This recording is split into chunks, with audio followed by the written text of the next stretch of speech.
आकाशवाणी ईटानगर में senior journalist Pradeep Kumar Behera आज यहाँ 2024-25 यूनियन बजट के ऊपर चर्चा करने के लिए उपस्थित हूँ।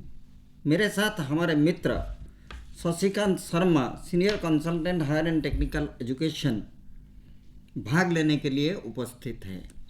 भारत के वित्त मंत्री निर्मला सीतारमन कल 7वां बार यूनियन बजट पेश किए। ये अपने आप में एक रिकॉर्ड है। अभी भारत की जनसंख्या 145 करोड़ है। अगर देखा जाए मई 2023 तक करीब 16 करोड़ एम्प्लॉयड पॉपुलेशन हमारे देश में थे। मैं शर्मा जी को ये पूछना चाहूँगा, भारत एक प्रगतिशील देश था, लेकिन प्रधानमंत्री नरेंद्र मोदी का विजन है विकसित भारत 2047 तक बनाने का।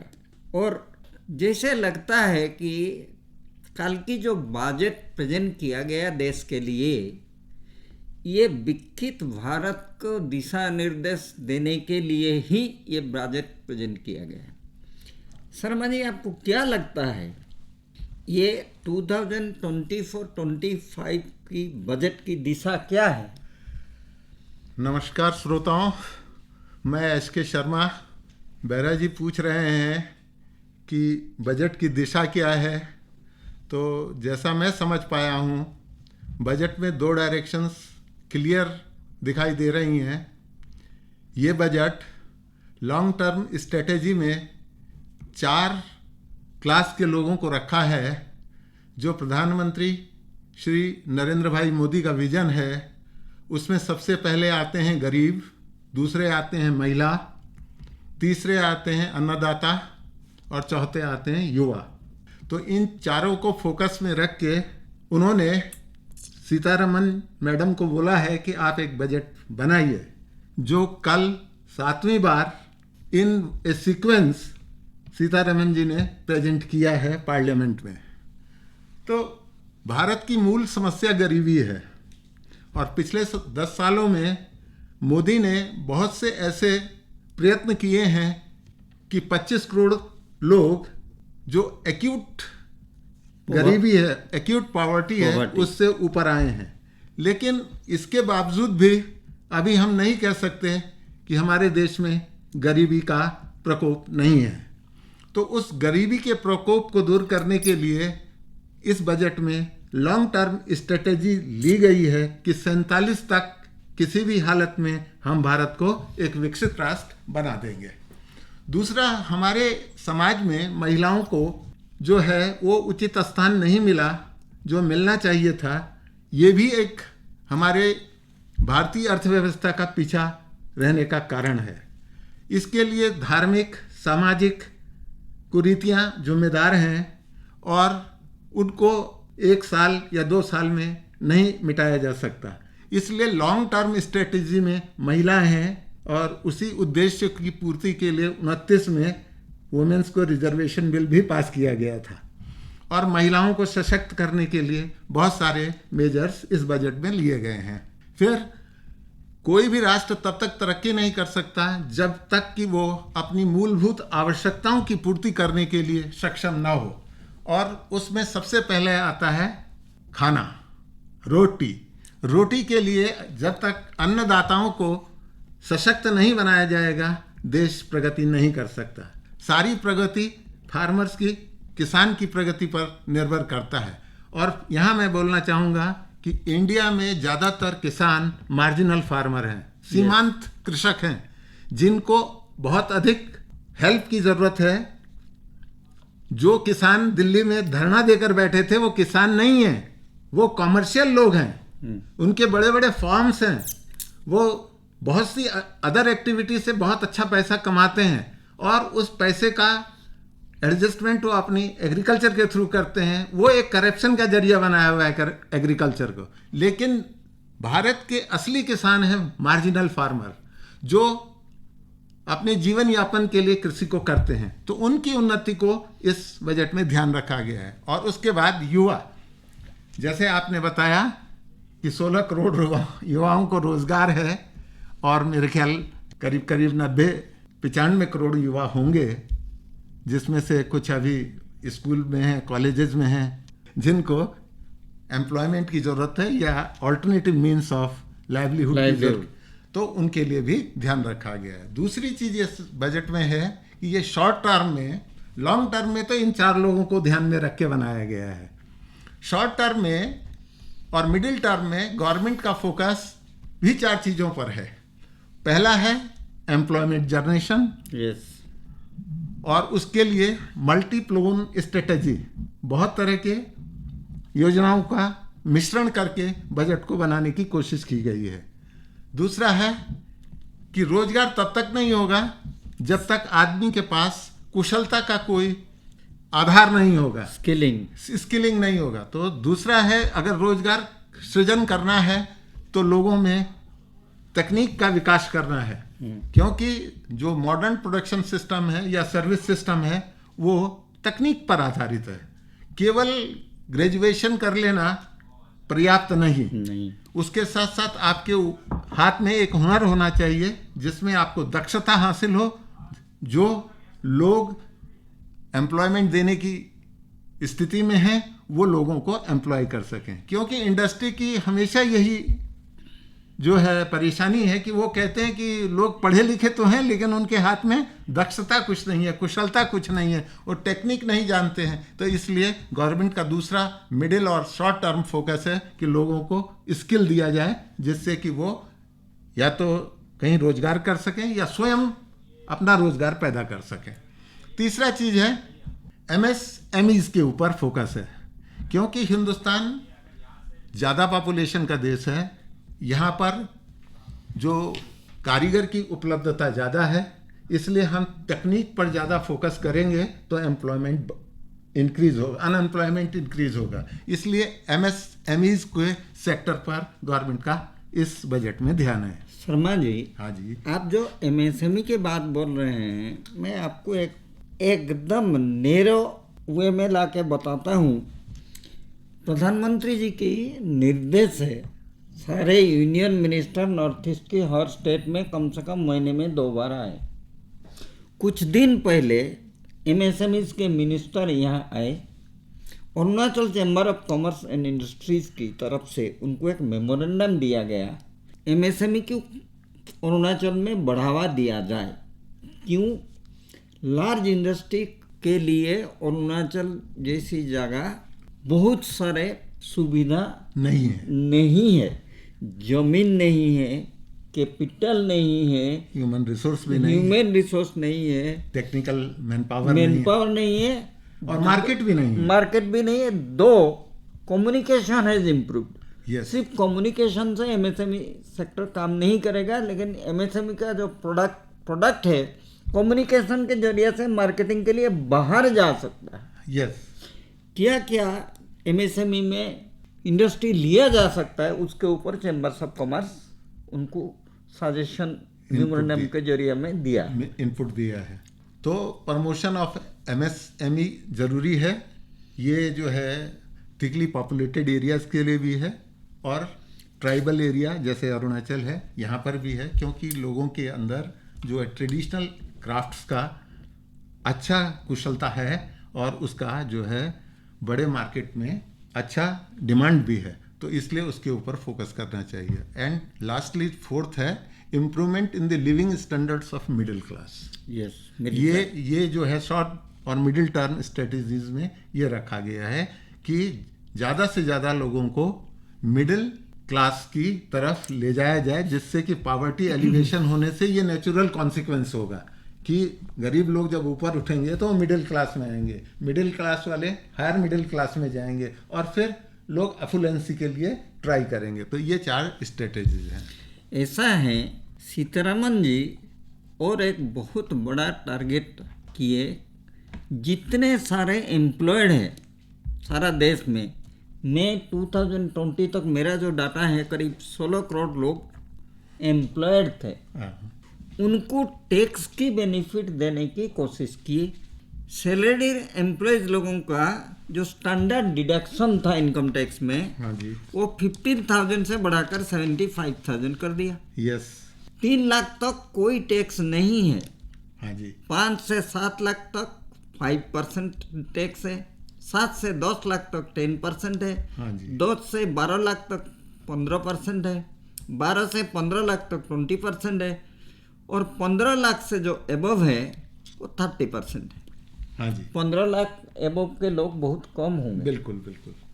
हाँ, सरकार को तो इनकम मिलेगा टैक्स के जरिए से, लेकिन ये जो फायदा सैलरी लोगों को मिला, हाँ, उसका अंदरूनी एंगल क्या है? ये लोग कोशिश करेंगे कि जितना ज़्यादा इनकम कर सकें। ये 3 लाख वाले जरूर बहुत जल्द वो ऊपर चले जाएंगे, खुद टैक्स लेवल में आ जाएंगे। नहीं, ये तो बात आप सही कह रहे हैं कि जो टारगेट है कि 5 ट्रिलियन इकोनॉमी बनाना है, हाँ, तो जब तक इनकम जनरेशन लोगों के हाथ में नहीं होगा तो देश तो ट्रिलियन इकोनॉमी को नहीं पहुंचेगा। तो इसीलिए मैं जो बोल रहा हूँ, टैक्स रिबेट देने के पीछे यही उद्देश्य है कि लोग और ज़्यादा इनकम करने की कोशिश करें। देखिए, जहाँ तक टैक्स स्ट्रक्चर का सवाल है, मोर और लेस अनचेंज्ड है। हाँ, मैं मान रहा हूँ। पिछले साल में जो था वही है, लेकिन और गवर्नमेंट का फोकस है कि जो ओल्ड रिजीम ऑफ टैक्स था उसको रिप्लेस करके नए रिजीम में सब लोग शामिल हो जाए, स्विच ओवर हो जाएं, जिससे कि वो फेज आउट हो जाए ऑटोमेटिकली। दो the option is still alive and people can avail that, but the benefit will be more in the new regime. इस न्यू रिजीम में ज़्यादा लोगों को आकर्षण होगा, तो इसलिए वो ऑटोमेटिकली डाई डाउन हो जाएगी।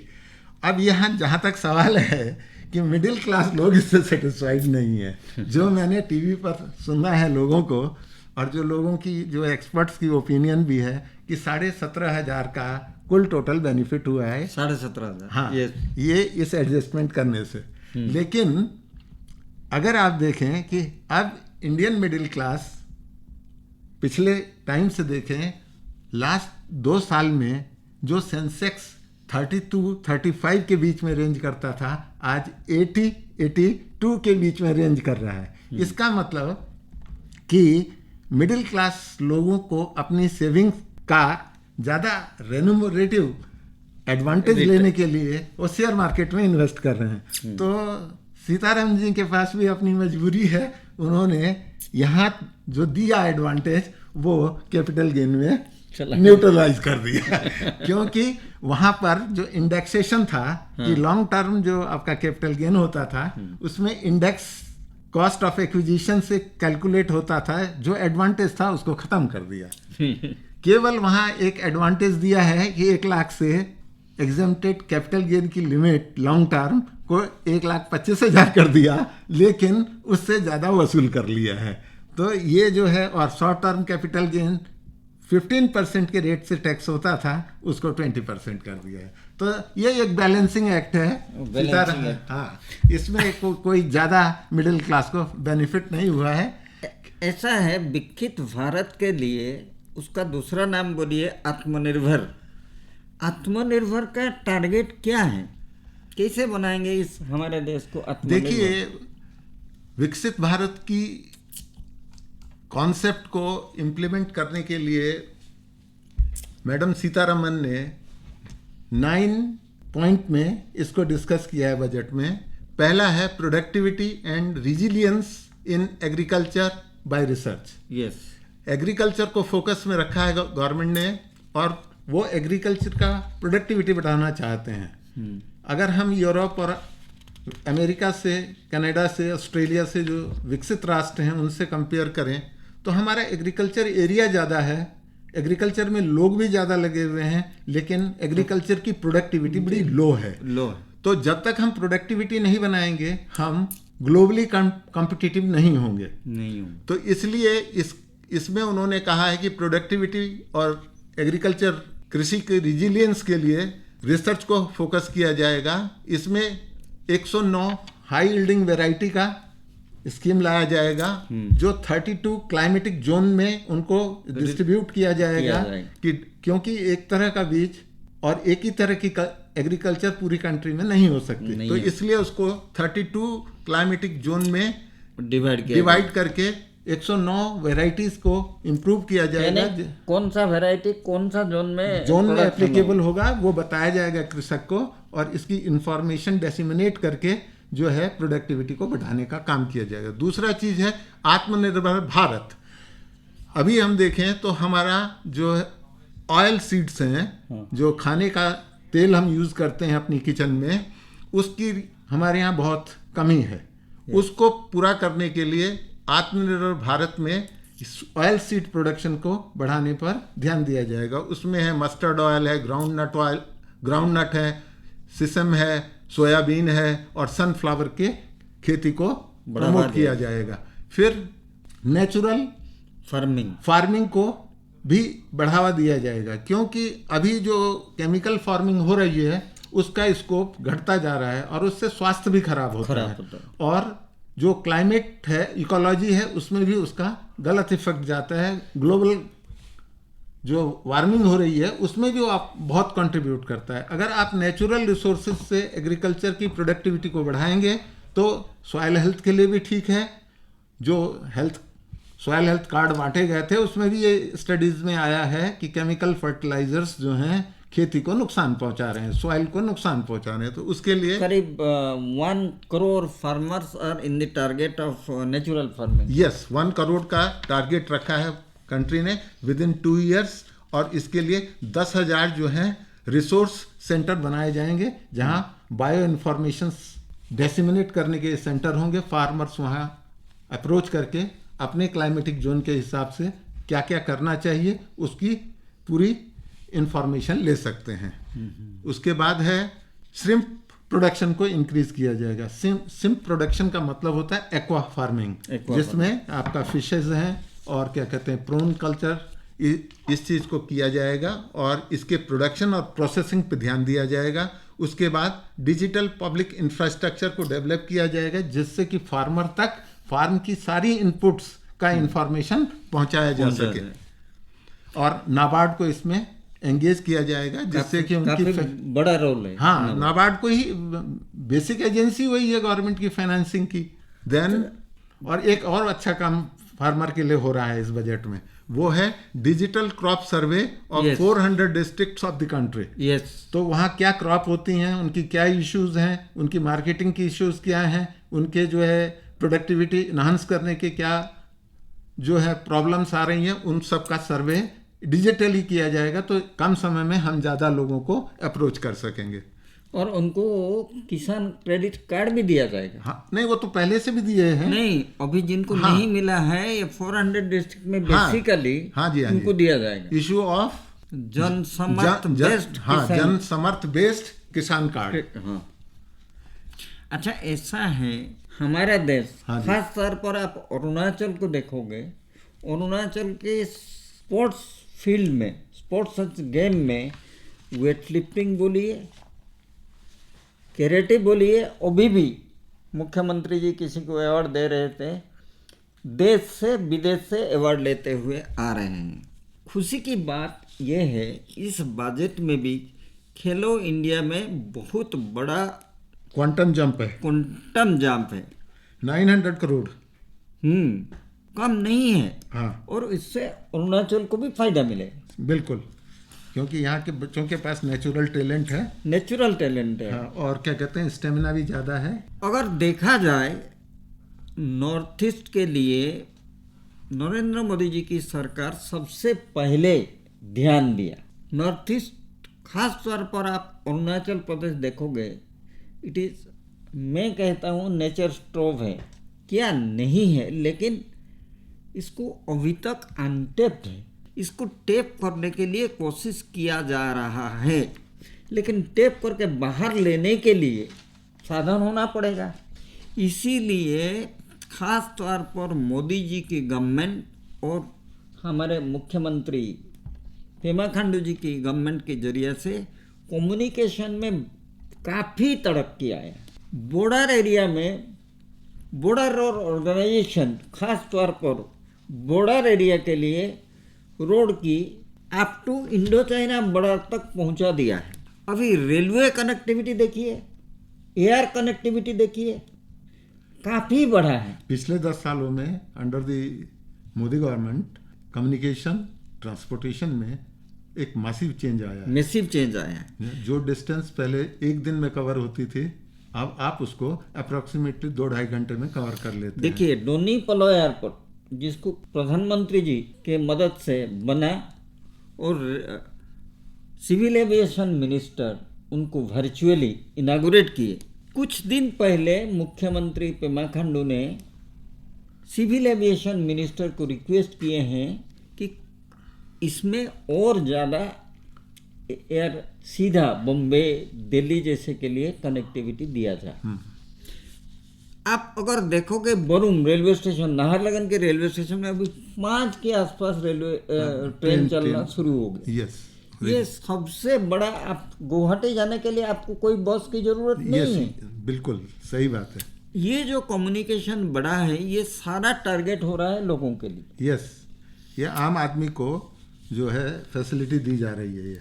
और हमारे रेलवे मिनिस्टर अश्विनी वैष्णव जी ने ये बजट को हिस्टोरिक बजट बताया, क्योंकि रेलवे को हाईएस्ट एवर एलोकेशन मिला है। देखिए बहुत सारे रेलवे एक्सीडेंट हुआ है क्योंकि कवच जो इम्प्लीमेंट नहीं होने के कारण, लेकिन उन्होंने बताया है कल कि ओनली 2.14% एंटायर रेलवे नेटवर्क में कवच हुआ है, इम्प्लीमेंट हुआ है। अभी बहुत जल्दी Kavach four version approximately 98% railway network is out of Kavach modern security network. हाँ, इसीलिए ये जल्दी शुरू होगा। फॉर दूसरा 40,000 new railway jobs have been created, और ये एम्प्लॉयमेंट प्रोसेस शुरू होगा जिसमें नॉर्थ ईस्ट को भी काफ़ी फायदा मिलेगा। बिल्कुल बिल्कुल। तो ऐसा नहीं है कि north east is not targeted by the budget. North east and north west both are in railway network connectivity. दूसरा फोकस जो आपने बताया था वो है एम्प्लॉयमेंट एंड स्किल पर। हाँ, तो एम्प्लॉयमेंट के लिए 3 स्कीम है। Scheme A for first timers who will be going in job, and in this scheme they will be paid in 3 installment 15,000, and target is 220 lakh youth under this scheme will be given for skilling. Second scheme है B scheme linked to first time employment in manufacturing sector. जो first scheme है वो all sectors में है, और जो second B scheme है वो केवल manufacturing sector के लिए है. And C scheme is, this scheme is if it is for employee and employer both. In this, the government will be contributing the EPFO contributions up to rupees 3,000 per month for 2 years. Thereby, जो employer है, employment provident fund की बात हाँ, employment जो एक bottleneck रहती है employer के पास कि भाई मैं इसको रिक्रूट करूंगा रेगुलर बेसिस पे, तो मुझे इसका प्रोविडेंट फंड की पैसा भी देना पड़ेगा। और जो एम्प्लॉय है वो भी नहीं जाता है, वो सोचता है कि इतनी तनख्वाह मिलेगी उसमें से भी प्रोविडेंट फंड कटेगा तो मेरे हाथ में क्या आएगा। तो गवर्नमेंट ये अच्छी स्कीम लाई है कि 3,000 रुपीज़ तक गवर्नमेंट कंट्रीब्यूट करेगी 2 साल तक, ना एम्प्लॉयर को देना है ना एम्प्लॉय को देना है। It will motivate the youth to go for employment. तो इसमें जो है 30 लाख जॉब्स क्रिएशन की बात है, और ये जो सेकंड स्कीम में है इसमें भी 30 लाख, और पहले में 2,10,000 210 लाख। तो इस तरह से ये स्कीम डिज़ाइन की है। और इसमें एक बात और अच्छी है कि वुमेन की पार्टिसिपेशन को इंक्रीज करने के लिए हॉस्टल्स और क्रच बनाए जाएंगे with the help of, with the collaboration of industry. तो इससे जो है मोबिलिटी ऑफ वुमेन भी बढ़ेगी, क्योंकि अक्सर वुमेन दूर नहीं जाती हैं जहां जॉब अपॉर्चुनिटीज़ हैं, क्योंकि उनको लगता है कि सिक्योरिटी की प्रॉब्लम है, एकोमोडेशन कहाँ मिलेगा, आना जाना। तो अगर ये हॉस्टल और उनके बच्चों के लिए क्रच की व्यवस्था करेगी गवर्नमेंट, तो जो है वुमेन एम्पावरमेंट भी बढ़ेगा। और अच्छा शर्मा जी, मैं आपको और एक तरफ ध्यान देना चाहूँगा, इंफ्रास्ट्रक्चर एंड रीजनल डेवलपमेंट। हाँ जी, इसके ऊपर काफ़ी ध्यान दिया गया है। इसमें मेडिकल फैसिलिटीज़ है, न्यू एयरपोर्ट्स है, लेकिन सबसे ज़्यादा ध्यान आंध्र प्रदेश और बिहार को दिया गया है। देखिए अब आप जो बोल रहे हैं उस पर मेरा ये ओपिनियन है कि भारत की जनता ने जो किया है उसका खमियाजा तो भुगतना पड़ेगा। आप बोलेंगे कि आप ये पॉलिटिकल स्टेटमेंट, मैं नहीं बोल रहा हूँ, मैं इकोनॉमिक से पॉइंट ऑफ व्यू से पॉलिटिक्स को नरेट कर रहा हूँ। अगर आप एक कोलिशन गवर्नमेंट देंगे तो गवर्नमेंट कंक्लूसिव डिसीजन लेने में तकलीफ होगा। आंध्रा की अपनी प्रॉब्लम है, बिहार की अपनी प्रॉब्लम है। यस। बिहार अभी भी देश के पुअर स्टेट्स में आता है। यस। यहाँ पर उनका पॉलिटिकल एडवांटेज हुआ है, उन्होंने गवर्नमेंट में प्रेशर किया है। अगर गवर्नमेंट उस प्रेशर को ना बियर करे तो देश में पॉलिटिकल इनस्टेबिलिटी की चांसेस हैं। तो ये प्रूडेंट है on the part of the central government कि वो इन राज्यों को लिबरल फंड देकर इनमें पॉवर्टी एलिवेशन को कम कर सकते हैं। और आंध्रा के लिए तो जो रीऑर्गेनाइजेशन बिल में प्रॉमिस हुआ था वो अभी कमिटमेंट पूरा होना बाकी था, तो इसके लिए देना ही था, तो 15,000 करोड़ उनको दिया है। शर्मा जी, हम लोगों ने जो डिस्कशन किए, उम्मीद है हम मैक्सिमम एंगल के ऊपर डिस्कशन किए और सारा श्रोताओं को इसके बारे में जो जानकारी मिला, मुझे उम्मीद है सबको इसका फ़ायदा मिलेगा। आज के लिए बजट डिस्कशन में इतना ही है। श्रोताओं, धन्यवाद।